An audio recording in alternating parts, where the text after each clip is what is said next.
हप्त्यात महिन्याच्या खात्यात किती पैसे जमा होणार? मुख्यमंत्री माझी लाडकी बहीण योजनेत आता तिसरा हप्ता महिलांच्या खात्यात जमा होणार आहे. 17 ते 19 सप्टेंबर दरम्यान महिलांच्या खात्यात हा तिसरा हप्ता जमा होणार असल्याची माहिती समोर येत आहे. पण या तिसऱ्या हप्त्यात महिलांच्या खात्यात नेमके किती पैसे जमा होणार हे आपण पाहूया. लाडकी बहीण योजनेची घोषणा जुलै महिन्यात झाली होती.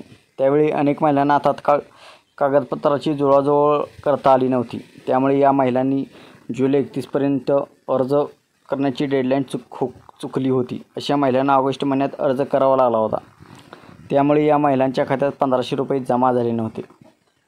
आता ज्या महिलांनी ऑगस्ट महिन्यात अर्ज भरला आणि त्यांचा अर्ज मंजूर देखील झाला, त्यांच्या खात्यात आता सप्टेंबर महिन्यात पैसे येणार आहेत.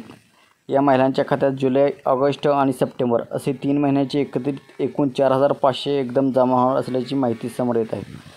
कारण या महिलांना जुलै महिन्याचा लाभ मिळाला नव्हता आणि त्यामुळे आता 3ही महिन्याचे एकत्रित मिळून लाभ मिळण्याची शक्यता आहे. आणि ज्या महिलांना जुलै आणि ऑगस्ट महिन्याचा लाभ मिळाला आहे, त्या महिलांच्या खात्यात सप्टेंबर महिन्याचे पैसे जमा होण्याची शक्यता आहे. म्हणजेच या महिलांच्या खात्यात 1500 रुपये जमा होणार आहेत. मिळालेल्या माहितीनुसार येत्या 17 ते 19 सप्टेंबरपर्यंत या महिलांच्या खात्यात पैसे जमा होणार असल्याचा अंदाज आहे. सरकारकडून याबाबत अद्याप अधिकृत तारीख जाहीर करण्यात आली नाही. मात्र या 2 तारखेच्या आत पैसे जमा होण्याचा अंदाज आहे.